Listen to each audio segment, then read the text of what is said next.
नमस्कार, स्वागत है आपका विंध्य भारत में। मैं आपके साथ साक्षी गुप्ता। भ्रष्टाचार की भेंट चढ़ी बाणसागर नहर परियोजना। बाणसागर परियोजना हजारों किसानों के लिए खुशियों का सौगात देने वाला था, लेकिन यह सौगात बट गया। ठेकेदारों और अधिकारियों के बीच में कमबख्त फीता काटने की आदत ने नेताओं से फीता भी कटवा दिया। जहां फीता काटे 9 साल बीत गए और किसानों को तो बस ढेला भर आश्वासन मिला, वहीं ठेकेदारों के हिस्से पैसे वाली मलाई आई। नहर विभाग के अधिकारियों की लापरवाही से दर्जनों किसानों के खेतों में भरा पानी फसल हुई चौपट। जवा तहसील के रिमारी खाझा सहित अन्य गांवों के किसानों की फसल नहर में पानी छोड़ने की वजह से हुई नष्ट। वहीं किसानों ने गुणवत्ता पर भी आरोप लगाया। रीवा जिले के जवा तहसील अंतर्गत नहर निर्माण का कार्य चल रहा है, जहां अभी नहर विभाग के अधिकारी बिना निरीक्षण किए अधूरे निर्माण में ही पानी छोड़ दिया गया। नहर में पानी छोड़ने से मदरी खाझा रिमारी सहित कई गाँवों में नहर का पानी किसानों की बोई फसल में चला गया, जहाँ दर्जनों किसानों की फसल पानी में डूब गई, जिससे किसानों में नहर विभाग के अधिकारियों के प्रति रोष व्याप्त है। वहीं किसानों का कहना है कि वैसे भी बेमौसम बरसात और ओला पड़ने से नष्ट हो गई और जो बची हुई थी वो नहर के पानी से चौपट हो गई। वहीं किसानों का कहना है कि जब नहर में पानी ही छोड़ना था तो पहले नहर का निरीक्षण नहर विभाग के अधिकारियों को करना था कि कहीं किसानों की फसल का नुकसान तो नहीं है, पर अधिकारियों के लापरवाही और मनमानी रवैया का अंजाम किसानों को भुगतना पड़ा और किसानों की गेहूं और चने की फसल में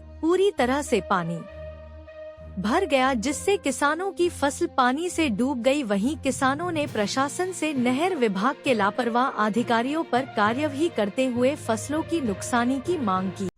प्रशासन से मेरा निवेदन है कि सर्वे करा के जांच करा के किसानों को जो रात में एकाएक नहर छोड़ी गई है, उनकी जो फसल डूब में आई है, उसका सर्वे करा के उनको यथाउचित मुआवजा देने की कोशिश की जाए।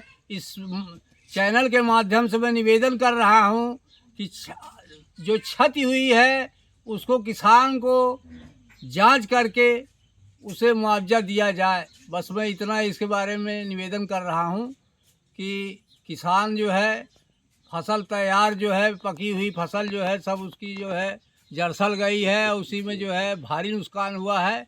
इसलिए इस चैनल के माध्यम से निवेदन कर रहा हूं कि हम किसानों को जो है मुआवजा दिया जाए। नहीं दिया जाएगा तो हम इसके खिलाफ लड़ाई लड़ेंगे, अनशन प्रदर्शन करेंगे प्रशासन से।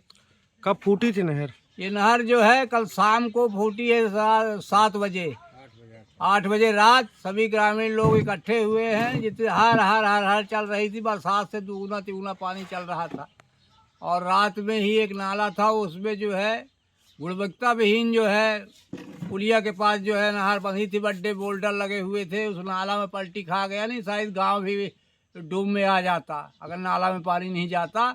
इन सब बातों का आके मौके से जो है मुआयना किया जाए और किसानों को हर संभव मदद किया जाए। गरीब किसान जो है इतनी लागत लगा के अपनी जो है खून पसीने की कमाई और पानी में बह जाए तो कितनी शर्मनाक बात है। मैं शासन से यही निवेदन कर रहा हूं कि इसका तत्काल सर्वे करा के उन्हें यथाउचित जो है मुआवजा प्रदान किया जाए। और जो नहर आज हुई है, कितना नुकसान हुआ है इस नहर में? अरे पूछिए नहीं भाई साहब, ये पता नहीं क्या सोच रहे हैं नहर वाले कि रात में पानी छोड़ा करते हैं बिना बताए, न कोई अलर्ट जारी किए। हम सब परेशान हैं कि किसी तरीके से आदमी खेती खाड़ी अपना बोया है और वो फसल एकदम कट के तैयार है, पक करके कटने के लायक, वो आकर के लगभग 50 एकड़ गेहूँ और चना सब बर्बाद हो गया।